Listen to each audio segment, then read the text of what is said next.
A continuación, para dar inicio al seminario, quisiera presentar al expositor del día de hoy.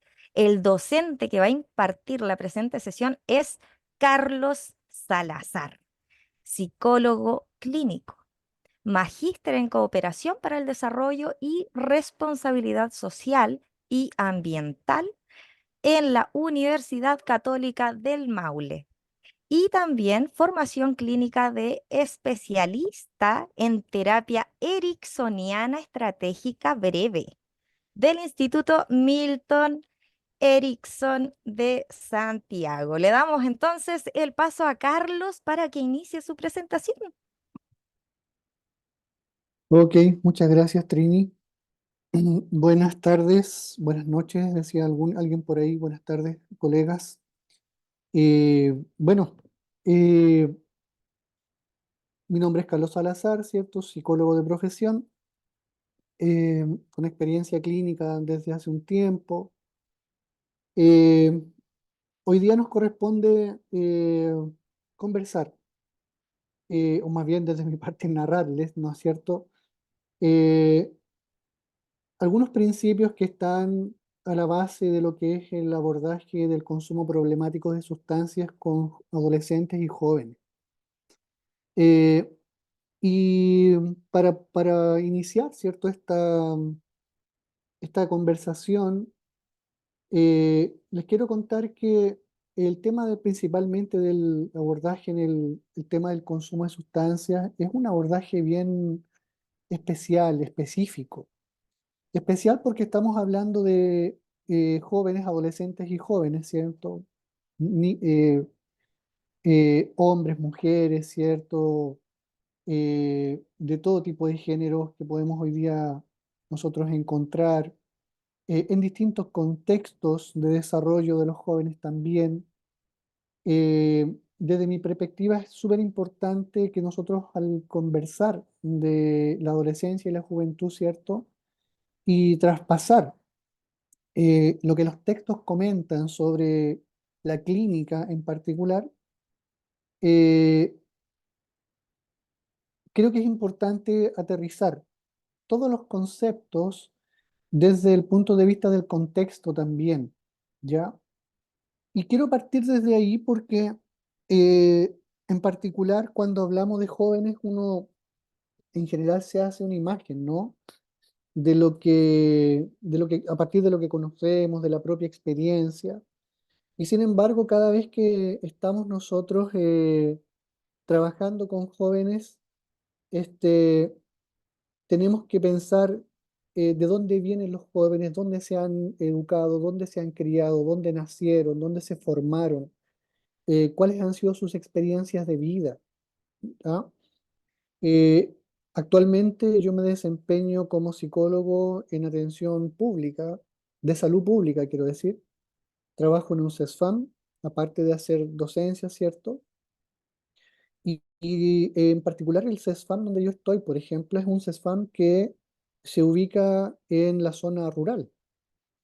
Evidentemente yo vivo en la zona urbana, vivo en una ciudad, Talca, soy de la ciudad de Talcahuano, Concepción.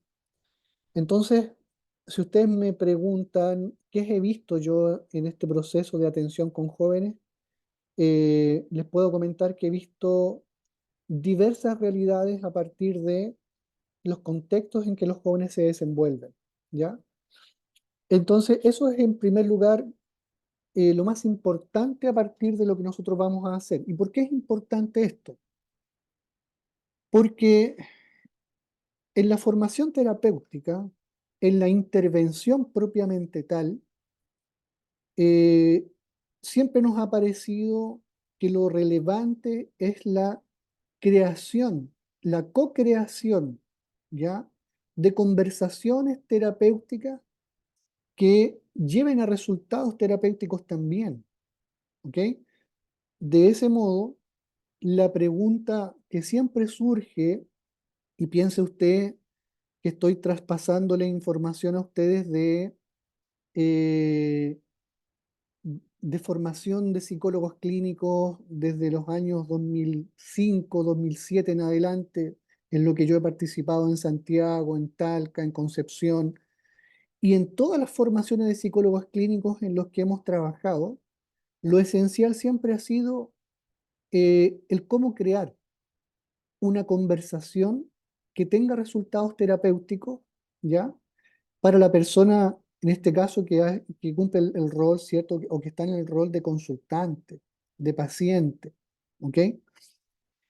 Entonces, bueno, ¿de qué estamos hablando? Estamos hablando entonces de jóvenes, adolescentes y jóvenes, ¿ya? Voy a hacer una extensión en edad, ¿ya? Hay un poeta que habla cuando habla de los adolescentes, habla de seminiños, ¿ya? Bueno, quiero que pensemos en personas, ya, principalmente personas que vamos a extender el rango etario, ¿cierto? Entre, no sé, 10 12 años hasta los 17 18 20 quizás, ¿ya? Eh, definiciones más, definiciones menos, la adolescencia se ha extendido incluso más allá de los 20 años, en fin. No es nuestro tema es saber cómo generar una conversación. Ahora, piense usted lo siguiente, cuando estamos hablando de adicciones, estamos hablando de un comportamiento, ¿ya? Que es sumamente complejo. Ya las adicciones tienen muchas aristas que las vamos a revisar en el curso completo, pero básicamente usted entenderá que las adicciones inician, ¿cierto?, en el compartir, en la vida social, ¿ya? Y la vida social está eh, diseñada de modo tal que los jóvenes participan de grupos, participan de amistades, ¿ya? Participa el joven o la joven, ¿cierto? Participa de relaciones sociales en donde también desarrolla afectos. Él o ella quiere a las personas con las que se junta. Y es con las personas con las que se junta, posiblemente con quienes inicia, ¿cierto?, el consumo de alguna sustancia, sea lo que sea, cigarrillo, alcohol, ¿cierto?, marihuana, y de ahí en adelante ya cosas que me parece a mí que son mucho más serias, ¿ya? Le decía yo que depende mucho del contexto. Acá los jóvenes a los 12 años, 13 años, están muchos de ellos en la zona urbana y ojo, no en la zona centro urbana, sino que en la periferia urbana, consumiendo mucha pasta base, asociada, por ejemplo, esto a comportamientos prodelictuales, por ejemplo, a comportamientos que, sin llegar a hacerlo todavía, podrían categorizarse como eh, antisociales, ¿ok? Entonces, en el mundo más rural, el tema es un poco distinto, pero los jóvenes participan también de grupos y etcétera. Entonces, bueno, ¿de qué hablamos?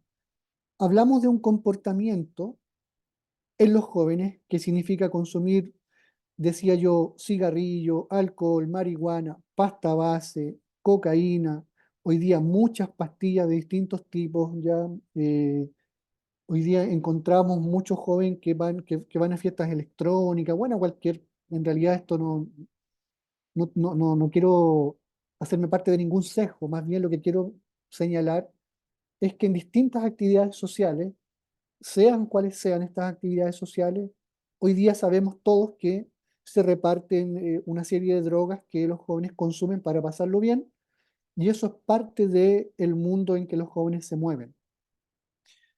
Entonces, ese es el marco en el que nosotros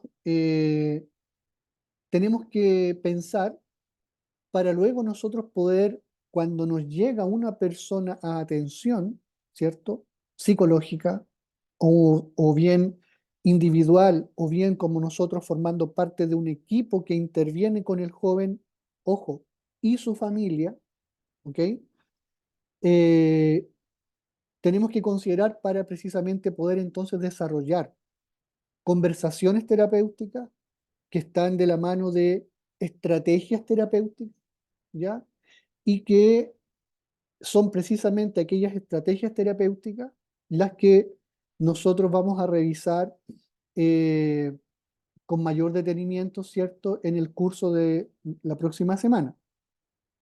Ahora bien, estamos hablando entonces de algo bien importante. La pregunta eje de esto que yo quiero presentarles hoy es ¿qué tipo de conversación necesitaría una persona para poder involucrarse en un proceso de cambio que le haga sentido a la persona misma, al joven, a la joven, de 15 años, de 12 años, de 17 años, dentro del sistema escolar, fuera del sistema escolar, en contexto rural, en contexto urbano, en contexto de la periferia urbana, con familias con distintas problemáticas de distinto tipo, ya, en situaciones de vulnerabilidad social, muchos de ellos y ellas. Eh, entonces la pregunta viene siendo así. Bueno, eh, ¿estoy compartiendo pantalla? No sé. ¿Alguien me puede enseñar si estoy compartiendo pantalla? Todavía no. ¿Todavía no? ¿Por qué no? Voy a Es ver que yo acá. estaba compartiendo antes. Ya, voy a probar entonces acá. Am, Me perdí. Aquí estoy. Ya. Voy a compartirles pantalla, chicos, para poder mostrar cierto lo que estamos conversando. Entonces, bueno, cuando pensamos nosotros en esto que yo les comento, ¿cierto? Lo que les decía yo es que lo más importante es entender para nosotros, ¿cierto? Eh, ¿De qué estamos hablando acá? Ahora, piensa usted en la pregunta eje, ¿cuál es la conversación? Mira, Milton Erickson, el hipnotista, ¿no? Milton Erickson decía, ¿qué conversación necesita esta persona para poder generar cambios en su vida? ¿Ya? Y piensa tú entonces en qué conversación necesita una persona que, parafraseando a Arminda Averasturi y Mauricio Knobel, ¿cierto? Dos psicólogos antiguos del mundo del psicoanálisis, ellos, ¿ya? Que escribieron un texto que se llama La adolescencia normal, ¿ya? Y que caracterizan una serie de procesos que viven los adolescentes, los jóvenes, como normales, ¿ya? Como parte del proceso de desarrollo de las personas. Entonces, la pregunta es, ¿qué conversación necesitan personas que están en un proceso de búsqueda de sí mismos, que tienen tendencia grupal, que fantasean, que están en un desarrollo psicosexual, que tienen una actitud reivindicatoria, te fijas tú, etcétera, etcétera? Todas estas características que están aquí presentes en los cuadritos, ¿cierto? Son características que de alguna manera describen eh, cómo va el desarrollo, ¿cierto?, psicoemocional de las personas, el tipo de pensamiento en que están involucrados ellos. Por supuesto, esto que está acá, yo les insisto en esta idea, hay que aterrizarlo a el contexto donde los jóvenes se desenvuelven, ¿ya? Pero es importante entender que los jóvenes transitan. La palabra adolescencia viene, bueno, de adolecer. Eso significa que algo le falta a una persona. Ahora, si usted lo piensa, ¿le falta para qué? Bueno, para ser adulto, pero es una mala palabra en concreto, ¿ya? Es un mal concepto. Adolecer, una persona desde que nace y mientras se va desarrollando, tiene todo lo que necesita en su momento de desarrollo en particular. No es que los jóvenes, por estar promediando los 15 años para establecer un rango, ¿cierto? Les falte algo para ser personas, no. Ellos son personas completas, con un mundo vivencial, con un mundo emocional, con una serie de pensamientos, una estructura de ideas que eh, son importantes y a las cuales nosotros tenemos que llegar, ¿ok? Entonces, pensando en esto que está acá, es con este tipo de personas, con este tipo de marcos que usted tiene que trabajar. ¿Desde dónde vamos a trabajar nosotros? Bueno, las investigaciones que hablan de el abordaje de consumo de sustancias mencionan una serie de estrategias que vienen del mundo, muchas del mundo de la terapia breve, y me enfoqué en esto porque esto es lo que yo voy a revisar y es lo que más conozco en el trabajo con adicciones, ¿ya? Esto viene de estudios que son basados en la evidencia. Entonces tenemos nosotros de abajo hacia arriba, voy a leer la terapia cognitivo-conductual. En un comienzo, cuando ustedes lean cosas sobre adicciones, van a encontrar la terapia cognitivo-conductual solamente como cognitivo-conductual. Pero hoy día se habla de lo cognitivo-conductual contextual. ¿Por qué? Porque el contexto es importante. De pronto entendimos que había que ver de dónde estaba la persona situada, ¿ok? Y las otras escuelas que aparecen mencionadas acá, como la terapia centrada en soluciones, por ejemplo, lo mismo que el MRI, ¿ya? Eh, son terapias que se desarrollaron desde el año 1974 en adelante, en una línea de pensamiento sistémica, ¿ya? Que hoy día tiene que ver con el desarrollo de muchas estrategias que ustedes van a conocer y que a lo mejor ya conocen, y la terapia de narrativas, que es una terapia que en el fondo tiene que ver con el acceso, ¿cierto?, a información respecto del concepto de sí mismo de las personas y cómo se entienden ellos en el mundo y cómo las personas en el fondo se visualizan, se entienden, cómo narran su propia historia y cómo esa historia, posiblemente muy, dice la teoría, ¿no?, saturada de problemas, ¿cierto?, que es lo que hace que la gente llegue a consulta, en el fondo se traduce en una conversación posterior con nosotros, con ustedes, que hace que esa narrativa entonces empiece a cambiar. Es tarea nuestra hacer que la narrativa cambie. Es tarea nuestra provocar, ¿cierto? Perturbar, decía mi profesor Mario Pacheco, perturbar a la persona de modo que la persona en su mundo de ideas que tiene, ¿cierto? En su mundo, en sus imágenes mentales, vinculada, mira qué importante esto. La imagen mental tiene que ver con cómo la persona se conceptualiza a sí misma.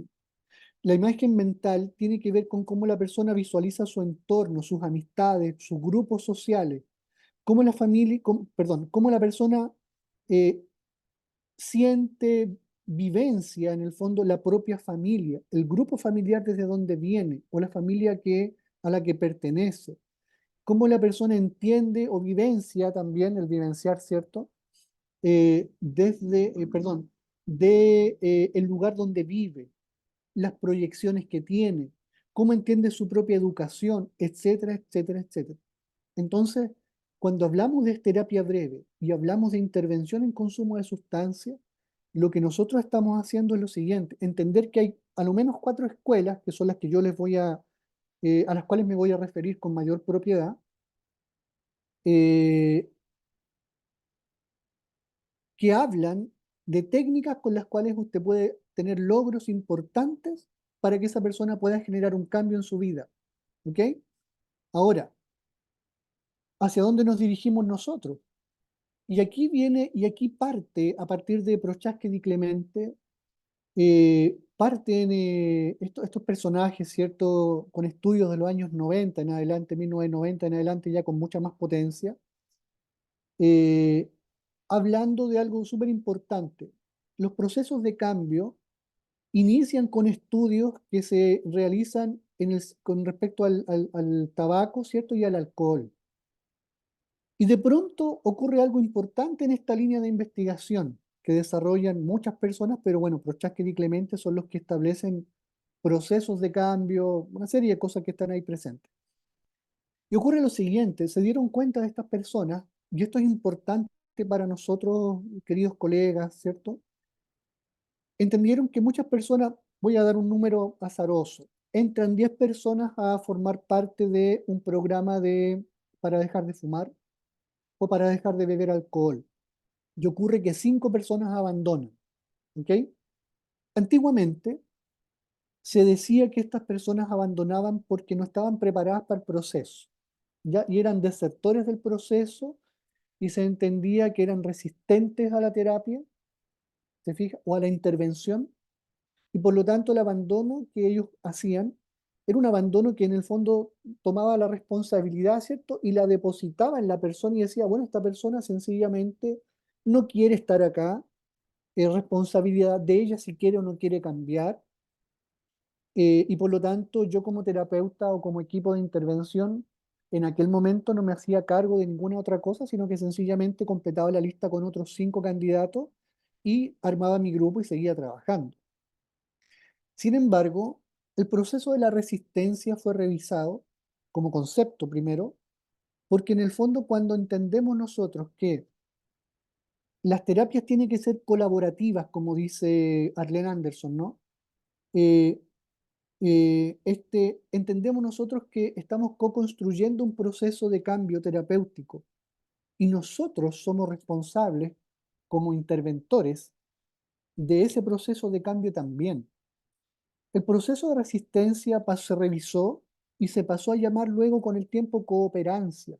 La cooperancia fue entendida como la motivación que tenía una persona, ¿cierto?, para participar de un proceso que le ayudara en el fondo.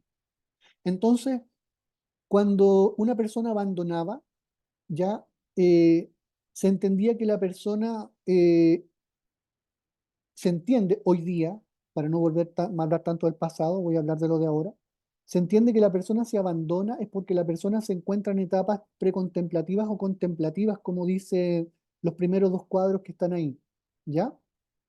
Y ocurre lo siguiente, los procesos de cambio que se conocieron dieron a entender lo siguiente, eh, si usted tuviese que ir a terapia, usted mismo o usted misma, por propia decisión, y usted dijera, mira, yo necesito terapia porque estoy complicado con un tema y voy a ir a terapia y voy a buscar un terapeuta y lo voy a contactar y voy a asistir a las citas que la persona me dé y voy a participar de todo el proceso, eso significa que usted tiene un nivel de compromiso importante respecto de cómo comprende su situación y también del compromiso que usted entiende que debe tener para poder generar los cambios necesarios.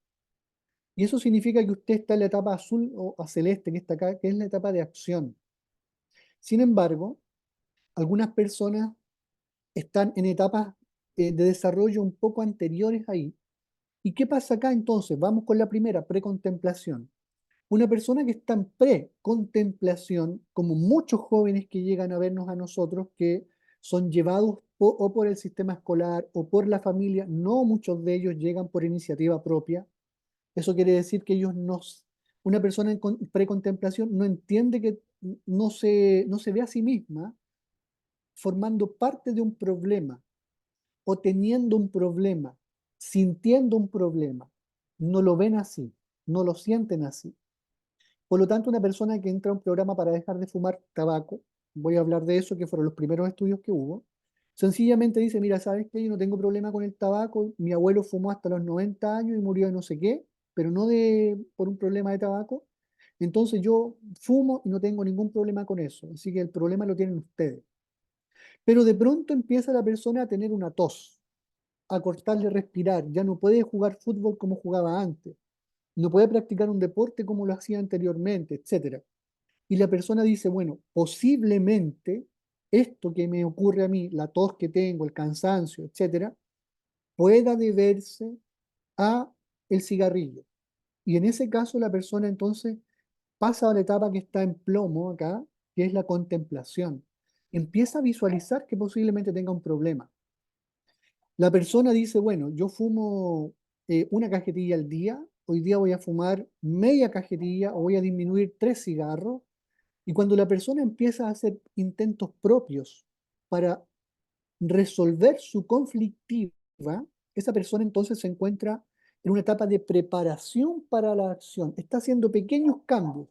Bueno, nosotros, en particular, cuando trabajamos con jóvenes con problemas de consumo, piensa tú en el contexto, piensa tú en los amigos, piensa en la familia, piensa en la situación laboral de los papás, piensa en los problemas emocionales que la persona pueda tener, piensa en el mundo que vive la persona que está frente a ti e imagínate entonces qué conversación vas a tener que desarrollar con esta persona para que esta persona transite de la precontemplación a la preparación para la acción. Son 2 o 3 etapas y 4 etapas para llegar a la acción. Pero la pregunta es, ¿qué conversación vas a tener con ella?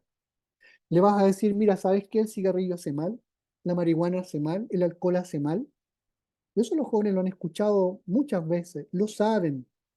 Es un saber ingenuo, digo yo, en los jóvenes y adolescentes, pero lo tienen incorporado, lo han escuchado muchas veces. Muchos jóvenes también han visto, y esto es importante, el deterioro que amigos de ellos han tenido producto del consumo de sustancias. ¿Ok? me ha tocado atender a adolescentes que tienen amigos que han fallecido, ¿ya? Que han muerto. Entonces, eso genera un salto importante en la etapa de motivación de los procesos de cambio que la persona tiene. Entonces, cuando la persona entra en una etapa de acción es fácil, la pega es súper simple. Usted le dice qué hacer a la persona, le entrega tareas, le entrega directrices, le da estrategias para, no sé, pues, para que la persona, si fuma, se ponga un pellet, ¿cierto?, de nicotina, haga una disminución en algún grado de ciertos cigarrillos, se deje de consumir pasta base y se quede solamente con la marihuana en un concepto de reducción de daño. Usted puede entregar instrucciones, pero antes de la acción o la preparación para la acción, cuando las personas se encuentran en etapas precontemplativas, la verdad es que nosotros, y desde la terapia breve, se señala que nosotros todavía no podemos entregar tareas. Entonces, lo que corresponde en estas dos etapas es un trabajo desde la motivación hacia el cambio.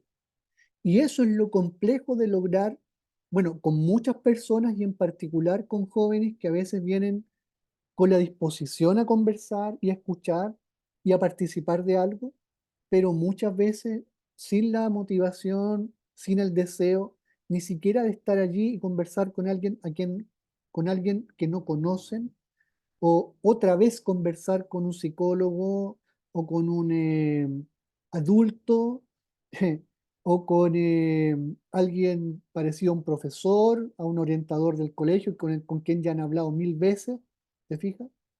Entonces, usted está ahí frente a un joven, a una persona, y usted tiene que generar una conversación. Insisto, ¿cuál es la conversación? ¿De qué va a hablar usted? ¿Te fijas? Entonces, es aquí donde no es que no haya de qué hablar, hay mucho de qué hablar, y principalmente se trata de generar conversaciones que sean del interés de las personas. Por eso, en la formación clínica de psicólogos propiamente tal y de personas que generan intervenciones como parte de un equipo de intervención, una de las tareas que nosotros hemos desarrollado como desde esta vereda, que es en el fondo en la formación, el compartir experiencia, que es lo que a mí me corresponde, ¿ya? Eh, Mucho de eso tiene que ver con eh, practicar qué conversaciones y cómo lograr conversaciones que a los jóvenes les importen. Entonces allí es cuando echamos mano nosotros a qué cosa. No a una terapia que se traduzca en un interrogatorio con los jóvenes. Cuéntame dónde vives, con quién te juntas, qué te gusta hacer, en qué ocupas tu tiempo libre. Disculpa, en tu casa, ¿cómo te llevan entre ustedes con tu familia? ¿Ya tienes problemas con tus adultos de tu casa? ¿Te gusta estudiar? ¿No te gusta estudiar? ¿Y por qué no te gusta estudiar? Todo lo que he dicho yo en estos 30 segundos forman parte más bien de un interrogatorio, no de una conversación. ¿Te fijas? Entonces, algo que tenemos que lograr nosotros es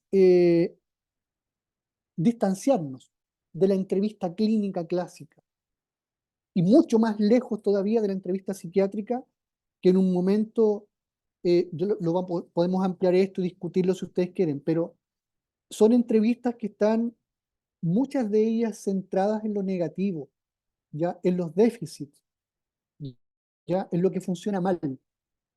Cuando uno estudia terapia breve, uno se hace cargo de otro tipo de textos que en el fondo tienen que ver con conversaciones que se centran en lo que sí funciona, en lo que sí eh, es positivo en la vida de las personas. Pero esto es conversar. Es por eso que el trabajo con jóvenes requiere que usted aprenda a conversar, así como conversa con sus hermanos, con sus sobrinos, no sé, como conversó usted con sus amigos en su momento cuando usted tenía, voy a hablar 15 años para poner una edad promedio, ¿no? Y volver a desarrollar conversaciones de ese tipo. Entonces, ¿qué hacemos nosotros? Conversar de lo que a los jóvenes les gusta, despertar el interés.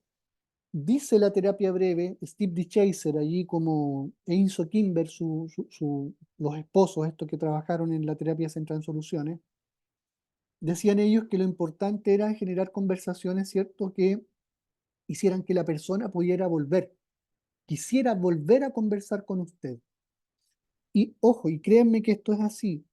Quizás un primer objetivo con jóvenes y con cualquier consultante que se encuentra sobre todo cuando usted detecta que llegan etapas precontemplativas, algo así como yo no tengo problemas, no sé por qué me dijeron que viniera, los profesores querían que yo estuviera acá, mi familia, pero yo no lo sé.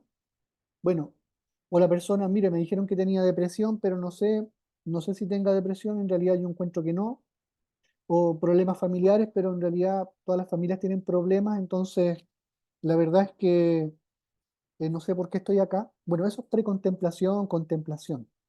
Cuando alguien llega en una postura de esa forma, entonces nosotros no podemos entregar, decirle a alguien así de manera frontal, ¿no? Es que usted sí tiene depresión, es que usted sí tiene un problema de consumo, es que usted sí tiene, y por eso lo trajeron para acá.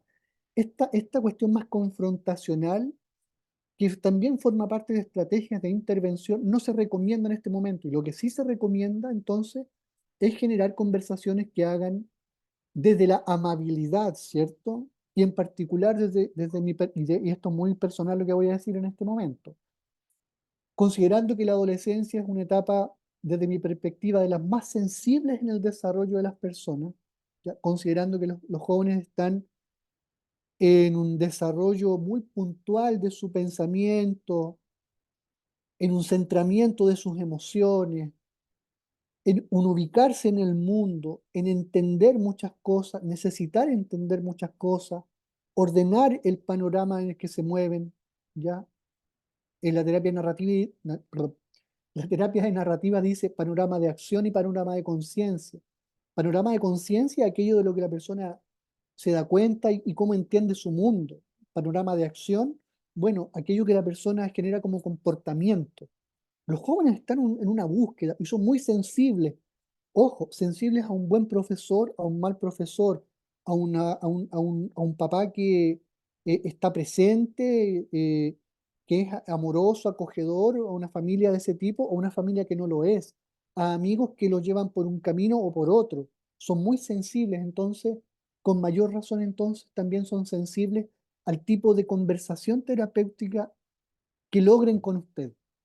Y la recomendación en ese sentido, entonces, es poder generar conversaciones que ayuden a la persona a entender en un primer momento cómo se mueven ellos desde dos conceptos de la entrevista motivacional.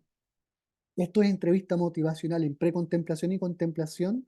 Hablamos de entrevista motivacional como una de las estrategias o un modelo de trabajo que ayuda a las personas a avanzar de la precontemplación a la contemplación y así en adelante. La ambivalencia quiere decir que las personas no están seguras de si tienen que seguir un camino A o un camino B. Ambos caminos les importa. Les importa la familia, pero tampoco, pero quieren ser independientes. Les importa la salud, pero siguen consumiendo sustancias. A nosotros nos pasa, nos importa la salud, pero seguimos haciendo poco deporte, seguimos siendo sedentarios, ¿ya? Pero queremos los otros, estamos en ambivalencia, ¿ya? Tenemos zapatillas, pero no trotamos, tenemos gimnasio cerca, o la calle cerca, o la bicicleta, pero no la ocupamos. Pero nos interesaría llegar a una edad muy avanzada en buen estado de salud. Eso es ambivalencia, ¿ya? Los jóvenes en particular viven mucha ambivalencia en distintos ámbitos de su vida.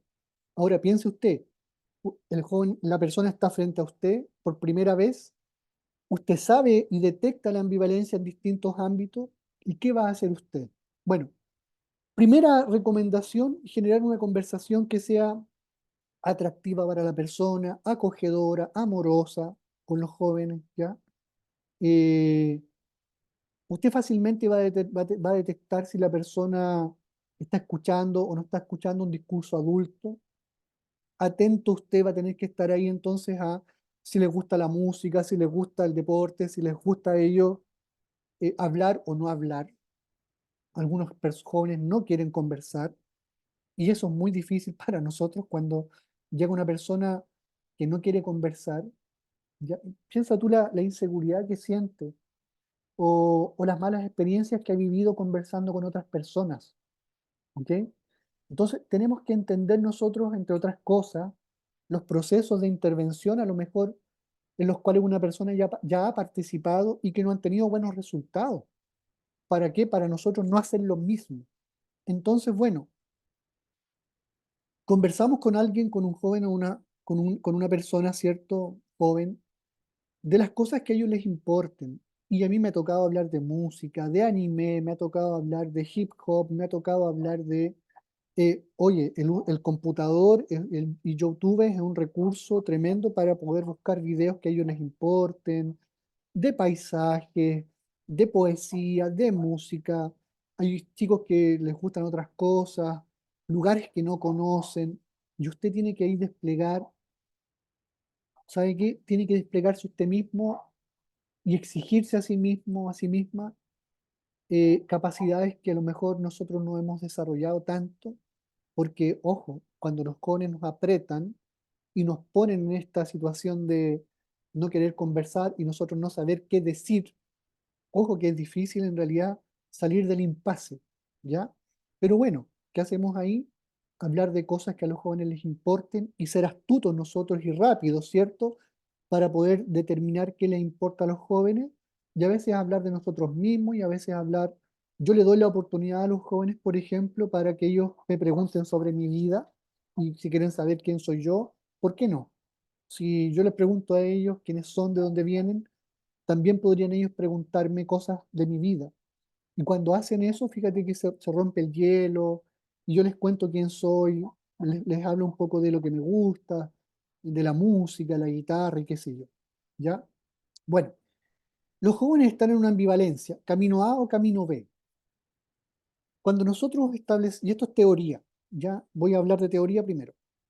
Cuando una persona está entre el camino A y el camino B y está ambivalente, no sabe cuál tomar o más bien se mueve en uno pero quiere el otro, ¿ya?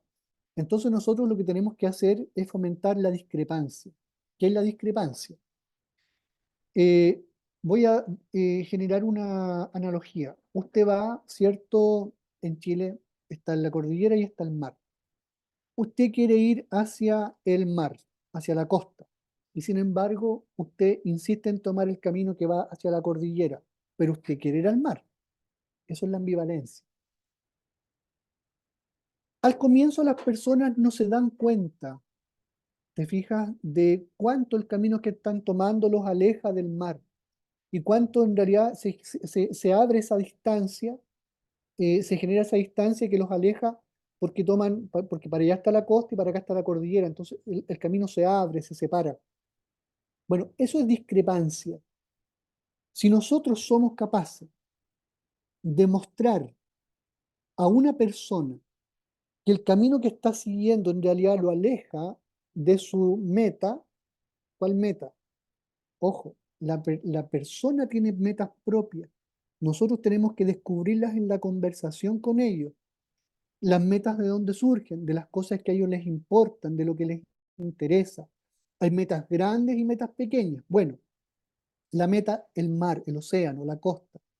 Cuando nosotros somos capaces, como interventores, de mostrarle a una persona que el camino que está siguiendo, en vez de ir al mar, va hacia la cordillera, y la persona se da cuenta de que el camino se amplió y se está alejando, esa discrepancia que aumenta cuando nosotros la hacemos evidente, hace que la persona entonces recapacite y diga, bueno, no, el camino que estoy tomando yo me lleva en una dirección a la cual yo no quiero ir.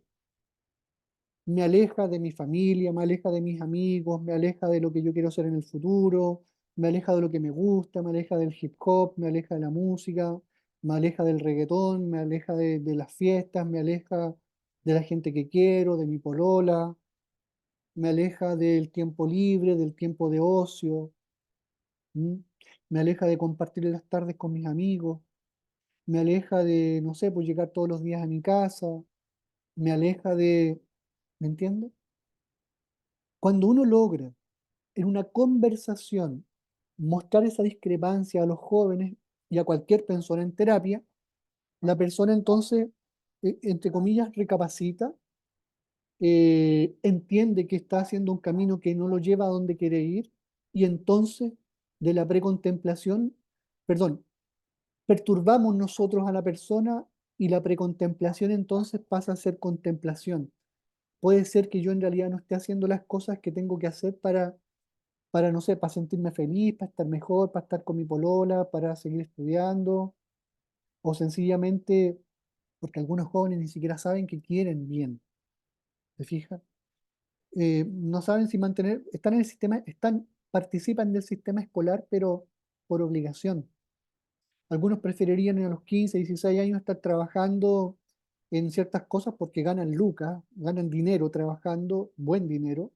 Entonces la deserción puede ser, es una alternativa. En la periferia de las ciudades donde hay un comportamiento prodelictual, se dice, ¿cierto? Desde ciertos modelos de delictivos, ¿cierto?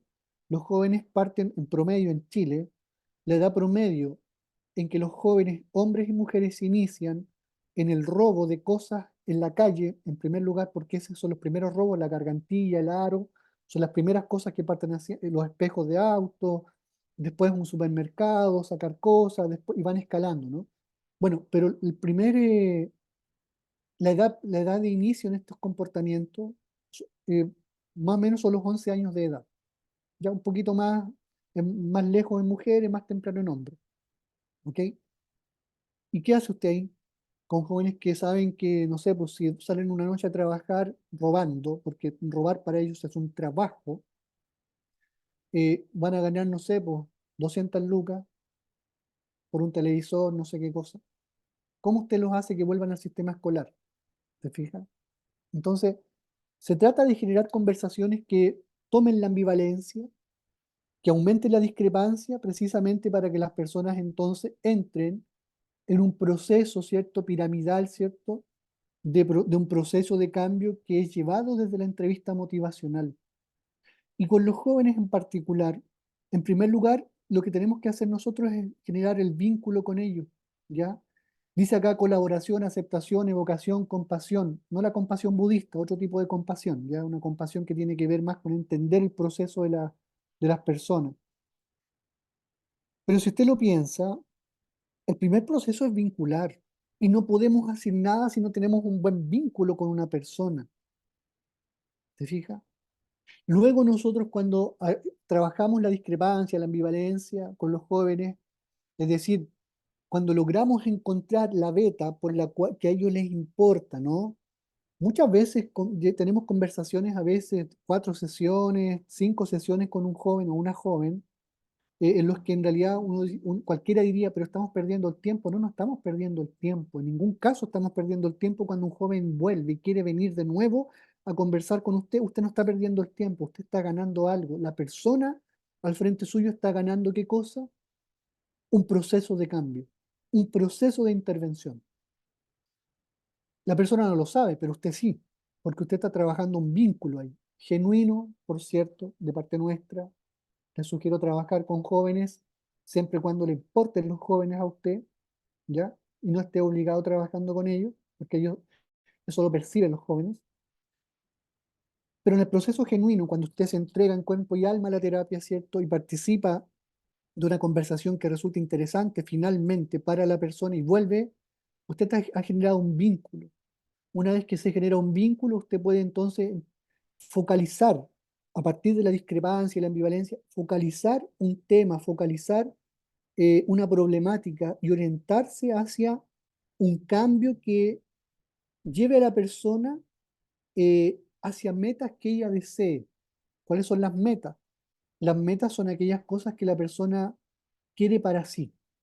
Estar contento, estar felices, tener familia, tener amigos, no estar en la cárcel, no enfermarse, no perder la cabeza por el consumo de sustancias como le pasó a no sé quién, ¿te fijas? A lo mejor terminar los estudios, aunque no lo sé, pero por lo menos este año mantenerme estudiando, no defraudar, ojo con esto, a los amigos y no defraudar a la mamá o al papá, a la figura importante para ellos. A a veces los chicos reaccionan mucho más cuando ellos entienden, por ejemplo, que son modelos o que los hermanos pequeños los están mirando, o que al hermano pequeño le gusta estar con ellos y jugar con ellos y entienden entonces que ellos les pueden mostrar cosas a los hermanos más chicos. A veces reaccionan frente a no defraudar a una mamá, a veces a la familia. Muchas veces el trabajo es consigo mismos también y esto es más complejo, que ellos logren entonces establecer una visión de sí mismos, donde quieren algo para sí, donde buscan ¿te fijas? Bueno, sea como sea, trabajamos con metas que no son nuestras, sino que son de ellas, de ellos. Nosotros, cuando trabajamos en terapia, en intervención y diseñamos una intervención, lo que hacemos es trabajar para que las metas surjan desde el discurso y el mundo del consultante. ¿Ok? La meta no es nuestra, no la propongo yo. Puedo proponerla cuando de repente está la gente media dispersa en el mundo, ¿cierto? Pero la propongo. Pero quien la define, quien la decide, es la persona. ¿Cuál es mi tarea? Ayudar a la persona a que dé los pasos sucesivos para lograr su meta. Luego evocamos, ¿qué cosa? Un futuro deseado. Evocamos un momento en que la persona va a estar en un estado distinto. ¿Te fijas? Evocamos y nosotros nos hacemos cargo, y acá hay un texto importantísimo que nos muestra precisamente cómo distinguir cuando el discurso es un discurso del statu quo, o sea, no voy a cambiar, y cuando el discurso empieza a tener atisbos, ciertos destellos de cambio, ¿ok? Y hay verbos, y hay conjunciones, y hay frases que usted va a lograr dilucidar allí, y que usted va a poder eh, tomar y utilizar para que la persona entonces pueda eh, iniciar los procesos, iniciar y mantenerse los procesos de cambio. Permiso. Bueno, lo último es planificar en este tema de la motivación, ¿no? ¿Cómo voy a hacer lo que quiero hacer? ¿Cuál es el primer paso? ¿Qué hago primero? ¿Qué hago después? ¿Cuánto me demoro? Y ahí es donde usted entonces tiene la tarea fundamental de, metafóricamente hablando, ¿cierto? Tomar de la mano a la persona y decirle, bueno, este es tu proceso, por aquí tienes que caminar, esta es la ruta, por aquí tienes que andar. No te apures, anda lento, este es el primer paso, vamos con esto primero y luego vemos lo segundo y así paso a paso. ¿Ok?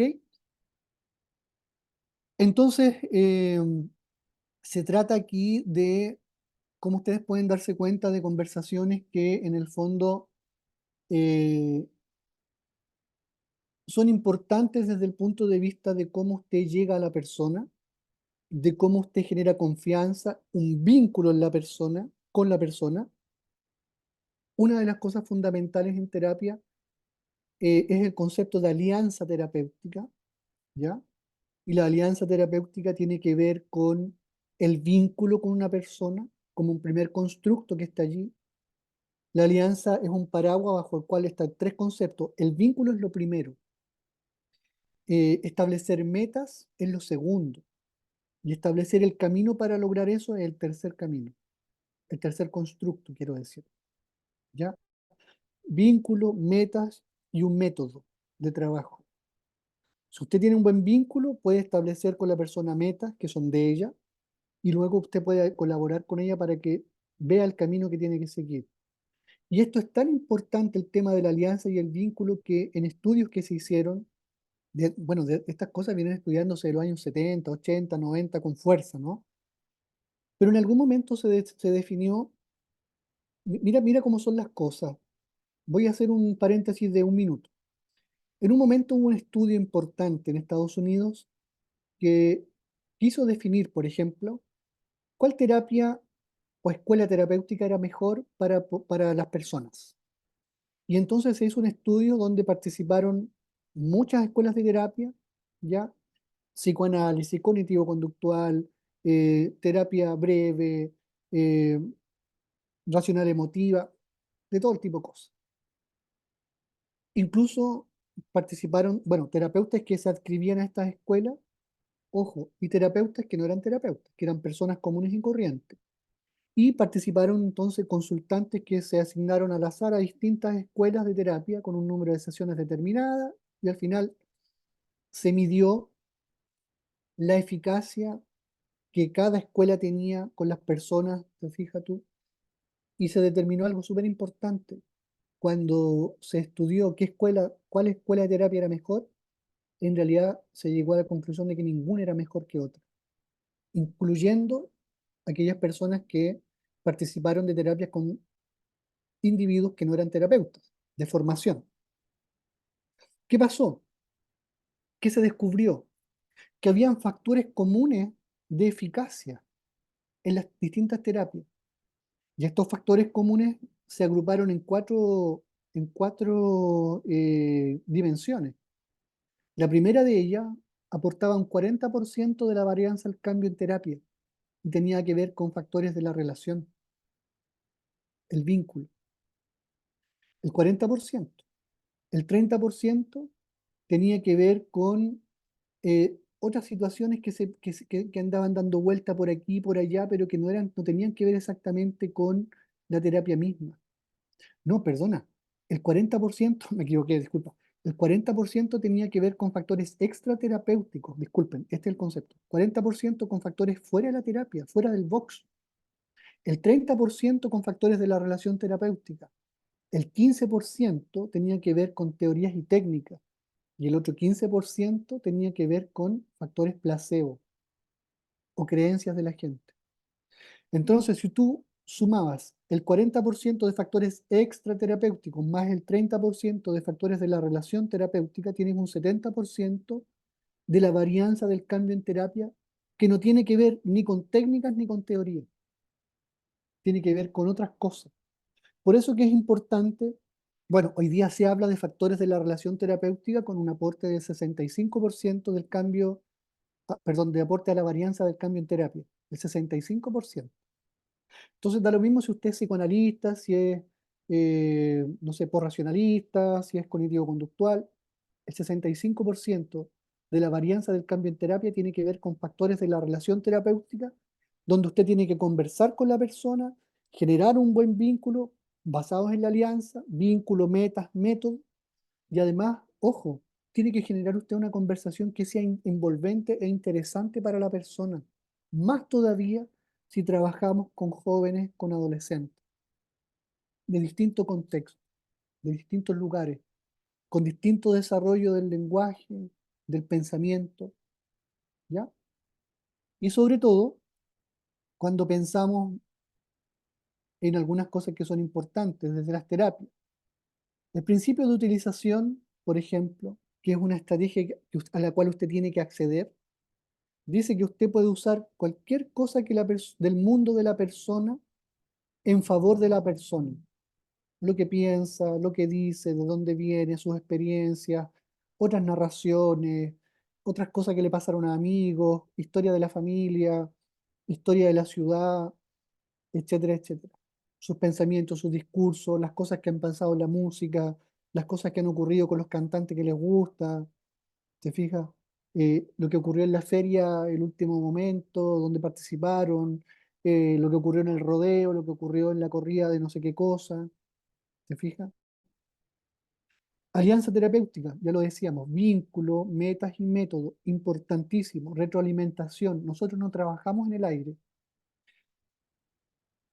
En resumen, hay 12 pautas que ustedes van a tener con ustedes que son mediciones respecto de cómo usted lo está haciendo en la intervención.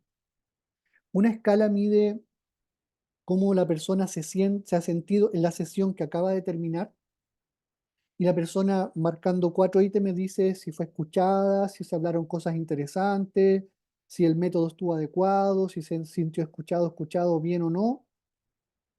Y eso se puntúa y eso es una herramienta para usted, porque si usted sale mal evaluado, entre comillas, ahí, entonces significa que usted tiene que hacer cosas para que la persona se sienta escuchada, para conversar cosas de interés con la persona, para validar el discurso del otro, para conversar cosas de interés, etcétera, etcétera. Y ese es un desafío para nosotros. Entonces, la retroalimentación es para nosotros mejorar nuestra intervención. Aquí no hay paciente resistente. Lo que hay son diseños de intervención, propuestas de intervención o intervenciones mismas que no se adecúan al consultante.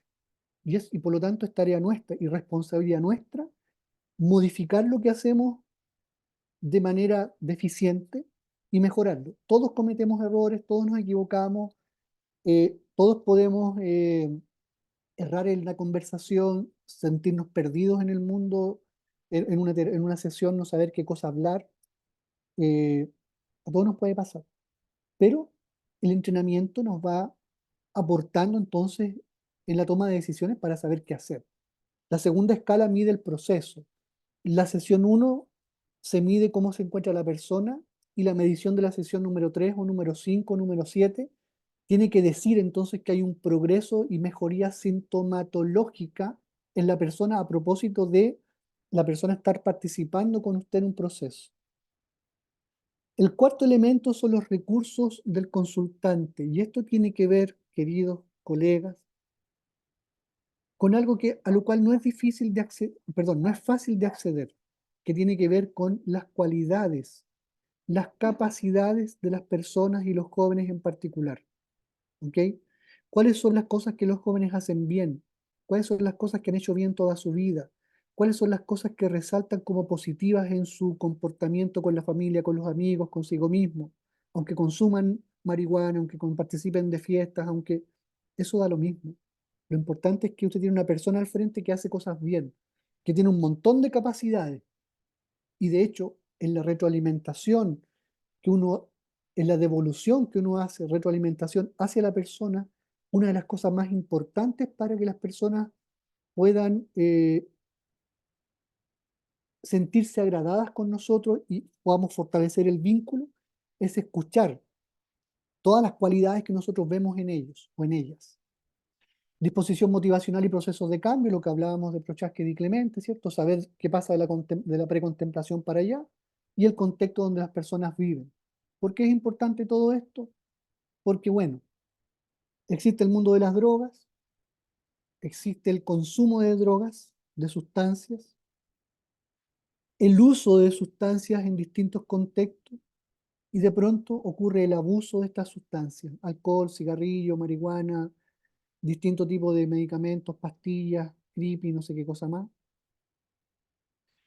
el acceso al tratamiento y el proceso de recaída que es parte entonces de este mundo en el que las personas se encuentran. El proceso de recuperación en cualquier tipo de cosa, en muchas cosas en realidad no es un proceso lineal así, sino que más bien helicoidal. Vamos para arriba, pero de repente recaemos, nos sentimos mal y volvemos a salir y seguimos, y vamos así, subimos, bajamos. Bueno, en estos momentos en que estamos abajo, nosotros somos un recurso importante para poder acoger a la persona porque puede haber recaída y la recaída es parte del proceso de recuperación de una persona. Hay que incorporarlo ahí. Bueno, colegas, atendiendo la hora, voy a cerrar mi presentación eh, y dejo el espacio para preguntas, comentarios y ahí, Trini, tú, no sé, te haces cargo ahí de Sí, dirigir un poquito el tema. en realidad vamos a poder atender poquitas preguntas, en promedio 3 o 4, dependiendo del tiempo. Ok, voy a ser bien Em, puntual. ya. Y entonces, quiero ver esas manitos arriba. ¿Por quién empezamos? O comentarios, por último, no sé.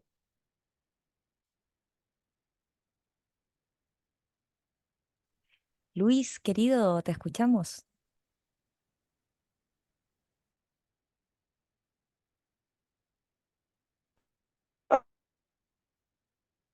Luis, ¿estás con micrófono abierto en tu computador?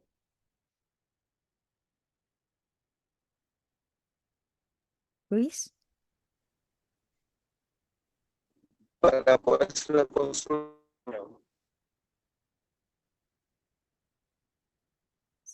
se escucha, Luis, escribe la consulta mejor, escríbela porque se escucha cortado se y escucha lejos. mal, mi amor.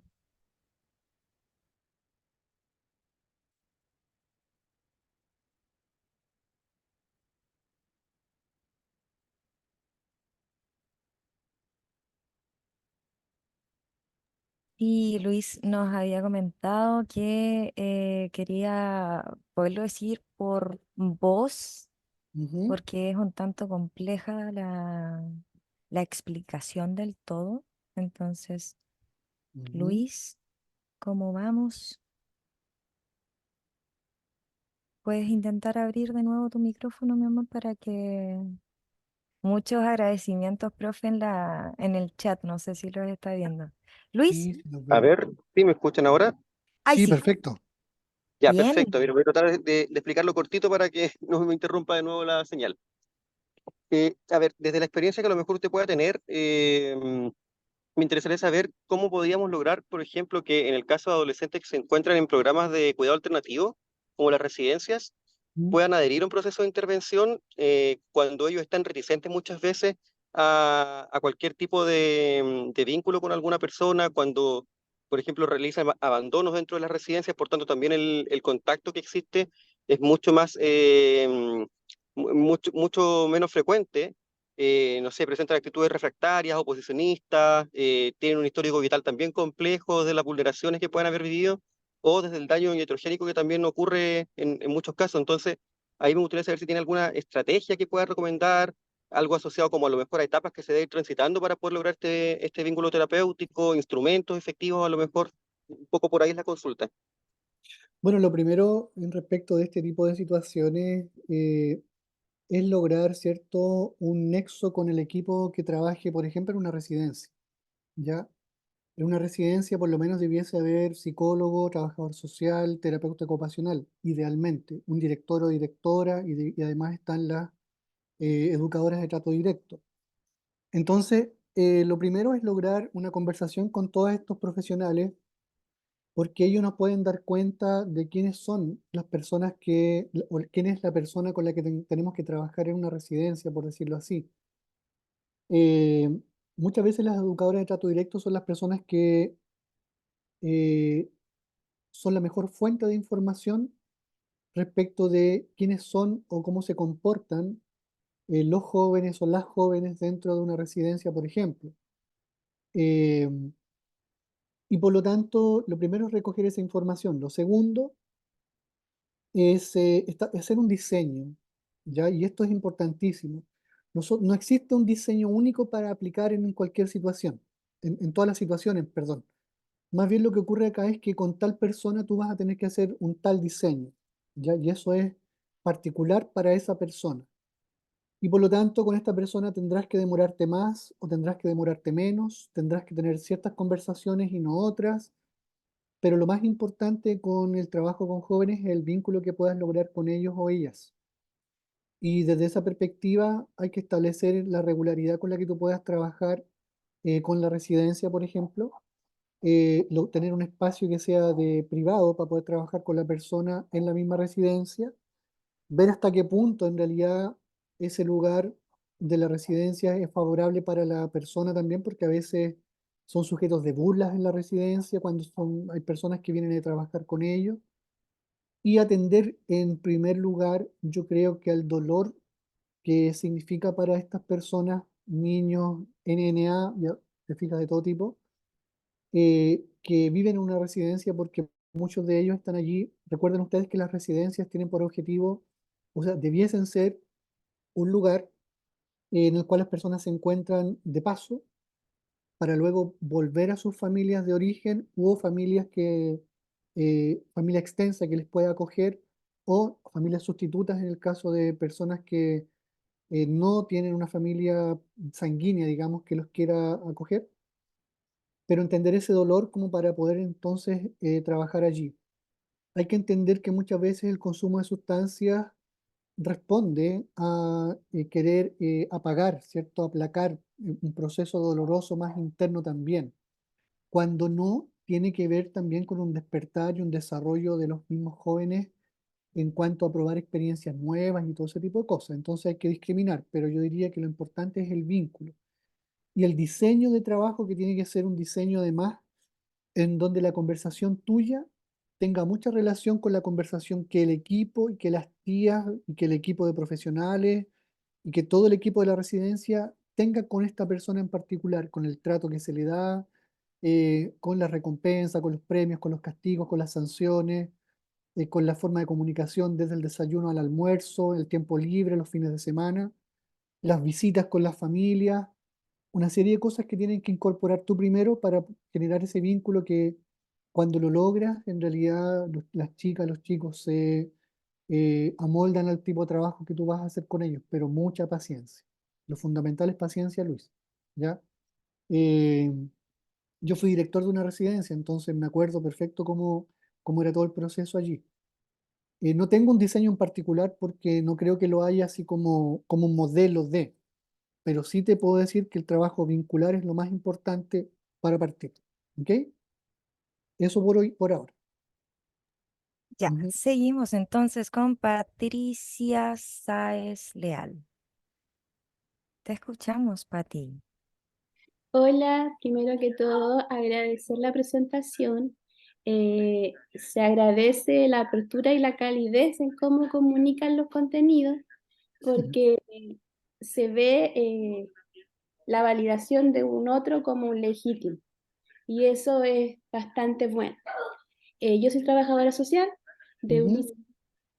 Ya estuve bastante atenta a lo que estaba señalando en ujú, relación a la motivación, la etapa precontemplativa, pero considerando la trayectoria de un estudiante y su familia que ujú, transita de primero a cuarto, y nos quedamos, por ejemplo, siempre en la precontemplación de la familia, partiendo de que son multiproblemáticas, a tu juicio, ¿existe un margen de saturación en cuanto a las entrevistas motivacionales o seguimos dándole hasta que logremos la contemplación, nos preparemos para la acción? Porque usualmente la preparación de la acción parte desde tercero cuando ya empezamos a encauzar un proyecto de vida, ¿ya?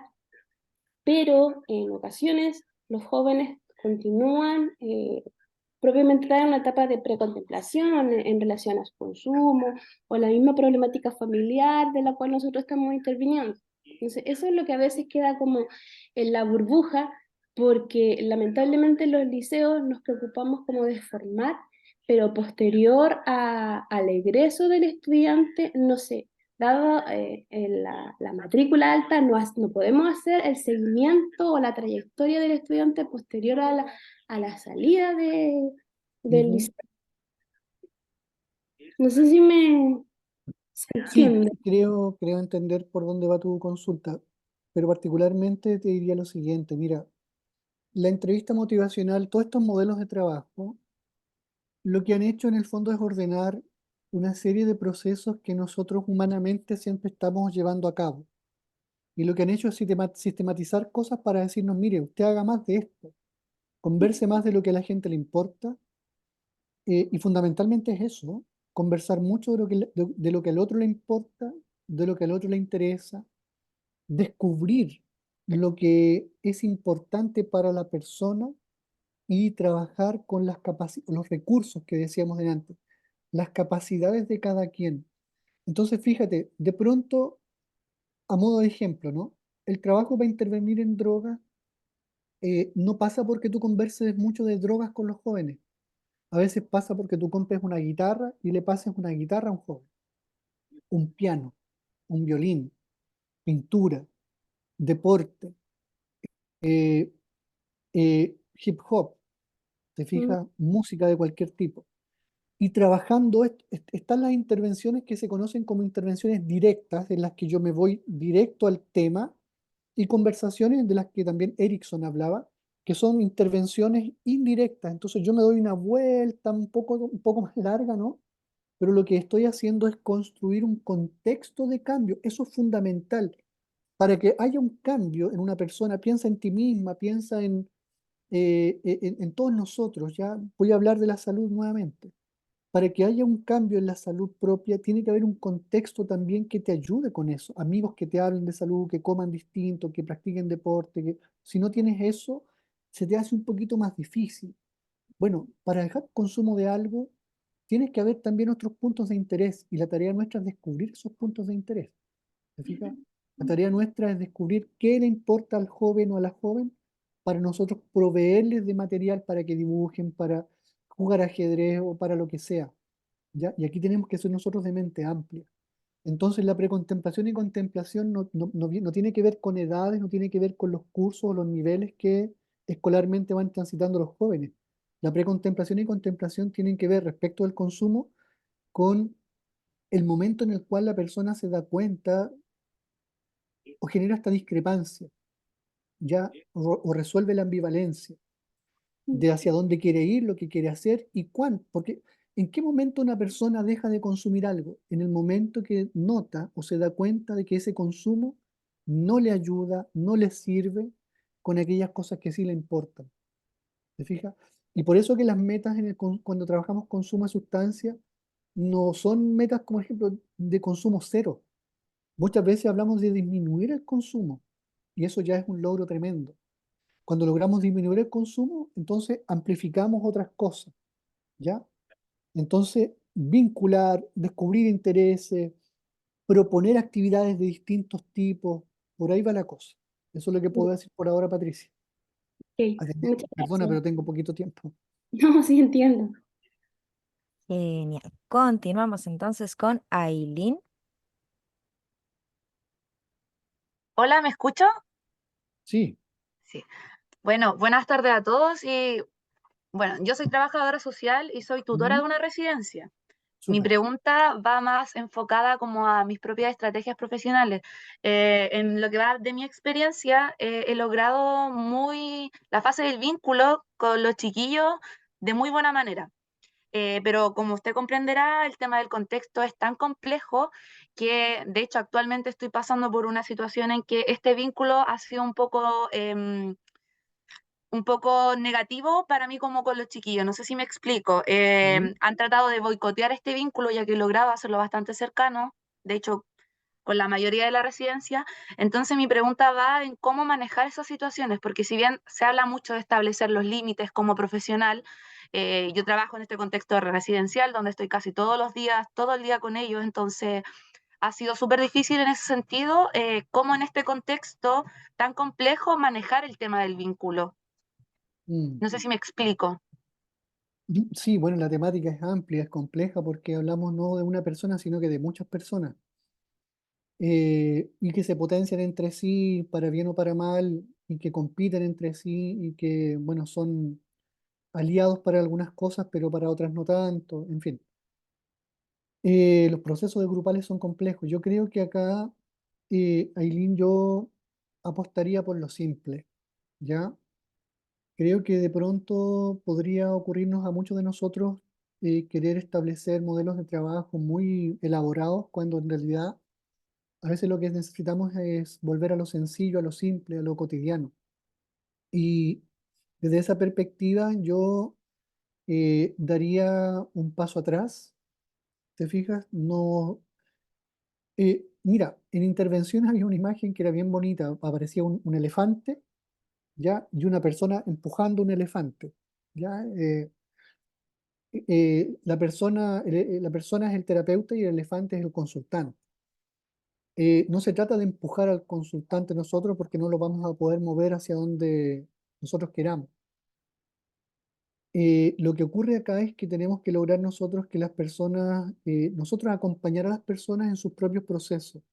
Dar un paso atrás significaría, desde mi perspectiva, en un contexto grupal, volver a revisar, establecer nuevos vínculos, renovar ciertas cosas, apelar a lo simple, al desayuno, al almuerzo, a la conversación de patio, a que te busquen, a la puerta abierta para las consultas cuando la gente quiera, y volver a aquello que los jóvenes y las jóvenes o niños y niñas necesitan tanto, que es un espacio de acogida, un espacio amoroso, un espacio de confianza. Y la idea es, ojo, porque aquí no puedes proponerte a ti mismo una meta de que, no sé, pues las 20, 30, 40 personas que están en una residencia sigan el mismo proceso de cambio y todas al mismo tiempo. Eso no va a ocurrir así. Va a ocurrir que vas a poder avanzar con 5, con 6, y el resto va a ser más difícil y vas a tener algunas con las que el logro va a ser nulo. Bueno, tienes que focalizarte en lograr los primeros cambios con las personas que se pueda, amplificar y potenciar esos cambios con ellas y hacer un camino con ellas.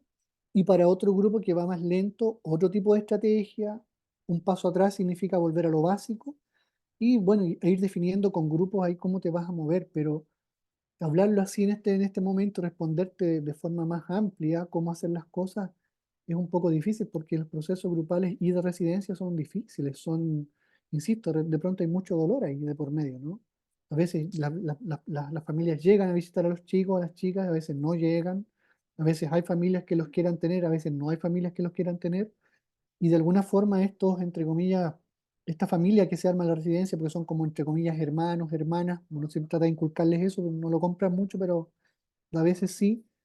eh, y más allá de si lo compran o no esta idea, ellos también comparten esta vivencia, ¿no? No son herméticos a lo que le pasa al otro. Igual la información llega, el malestar llega, etcétera. Entonces, posiblemente el dar un paso atrás signifique también generar nuevas actividades de todo tipo en la residencia, transformar espacios, involucrar a los jóvenes en modificar sus dormitorios, mejorar el patio, pintar un espacio, tener un espacio que necesitan, no sé, para cantar, tener un espacio para hacer trabajos manuales distinto al que existe, transformar una habitación que no se ocupa en algo que les sea útil a ellos, en fin. Hay que volver a recoger porque eso en el fondo es su casa y tiene que haber espacios para ellos, al mismo tiempo un diseño profesional que sea acogedor con ellos, pero casi tú a tú, ¿te fijas? Y distinguir para ti, para que no te frustres, y hacerte cargo de con quién tienes más avance, muy bien, con quienes no tienes avance, no te sientas mal porque el trabajo es complejo, y allí entonces otro diseño distinto, pero en equipo, ¿ok? En equipo. Eso por ahora. Ya está. Entonces, les damos las gracias. Muchísimas gracias por su participación en el seminario de hoy y obviamente le agradecemos a nuestro maravilloso expositor Carlos Salazar, que tiene muchísimas flores en el chat. Bueno, no sé, Eso yo me pues, despido nomás entonces. ¿Sí? eh, sí, no habría inconveniente. Bueno, queridos colegos, muchas gracias por todo, por la escucha. Lamento que no haya participación, o sea, más espacio para conversar más cosas, pero lo va a ver el martes y jueves si es que están presentes en el curso. La idea es trabajar de manera teórica en el curso, pero también aludiendo mucho a lo práctico, a lo concreto. Y siempre en mis cursos, por lo menos, hay mucho espacio para que la gente pueda ir. Me gustan los cursos que son conversaciones. Entonces, yo hablo cosas y usted levanta la mano, pregunta y vamos armando cosas. Entonces, bueno, los dejo invitados a que vayan. Cualquier cosa, si no pueden acceder al curso, está mi correo, mi teléfono, ahí el WhatsApp, cualquier cosa que necesiten, estoy al tanto. Eso por mi lado. Sí, Carla ha pedido muchísimas veces libros. ¿Le podría dar al menos un nombre de libro, profe? Chuta, sí, hay un libro que es un libro de... Es que, mira, es que está en el material que yo les voy a hacer llegar o que ya se les hizo llegar, pero es un libro de adicciones es un libro de adicciones para psicólogos en particular. Y ese texto tiene la particularidad de describir mucho lo que son las drogas, pero también el proceso de intervención, ¿ya? Y entrega mucha información de neuropsicología también, entonces nos permite una mirada bien amplia. Lo otro que está o que debiera estar, lo voy a revisar bien con quien corresponda, son textos que son artículos más bien de terapia breve, pero aplicados a la entrevista motivacional, eso tienen que tenerlo, y a terapia centrada en soluciones, narrativa y ese tipo de cosas que van a poder utilizar ustedes después también. Así que información va a haber en lo que yo les hice llegar. ¿Ok? De todas Ya formas lo está. reviso para que tengan todo el material, ¿ya? Muchísimas gracias, profesor. Estamos listos. Ok.